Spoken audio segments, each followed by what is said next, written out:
ఏ రమ్య, రమ్య రమ్య, నా కూతురు వచ్చింది, వస్తాలే. సర్లే వస్తా. ఏంటి డాడీ?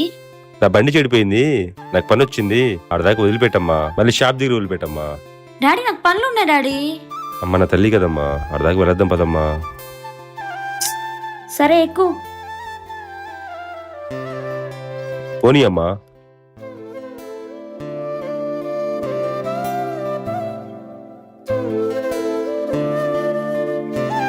హలో, చెప్పు రోజా.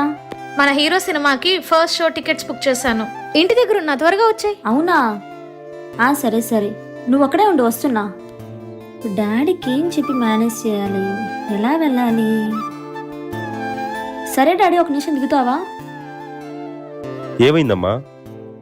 అయ్యో డాడీ, మా ఫ్రెండ్ అర్జెంట్ హాస్పిటల్ రమ్మంది, ఏదో అర్జెంట్ పని ఉందంట. అయ్యో అవునా, ఎలాగోలా వెళ్తాలే అమ్మా, నువ్వు వెళ్ళు, అర్జెంట్ అంటున్నావు కదా. అమ్మయ్య వెళ్ళిపోయాడు, ఇప్పుడు హ్యాపీగా సినిమాకి వెళ్ళొచ్చు. డాడీ నేను కిందే ఉన్నాను, నువ్వు త్వరగా వచ్చేసేయ్.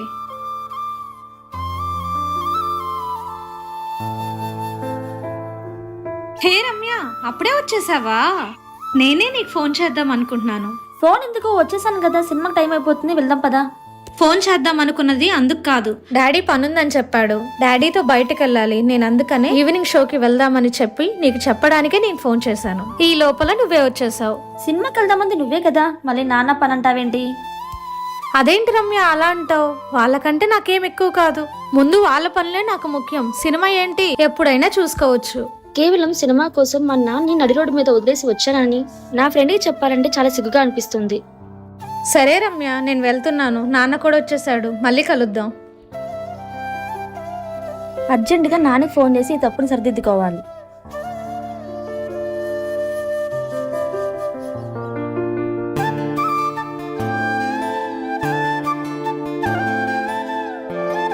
Hello daddy.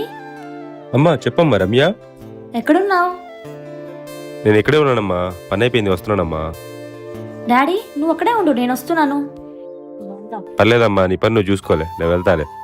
నాకేం పని లేదు డాడీ, నువ్వు అక్కడే ఉండు, నేను వస్తున్నాను.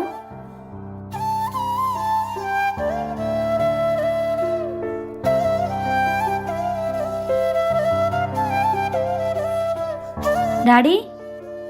ఎందుకమ్మా వచ్చావు నువ్వు? పని చూసుకోవచ్చు కదా, నేను వెళ్తాను కదా. నాకేం పని లేదు డాడీ, నువ్వు వచ్చి ఎక్కువ. నేను చేసిన తప్పు మీరు చేయకండి, నేను చెప్పింది కరెక్ట్ అనిపిస్తే మర్చిపోకండి కామెంట్ సెక్షన్ లో కామెంట్ చేసేయండి.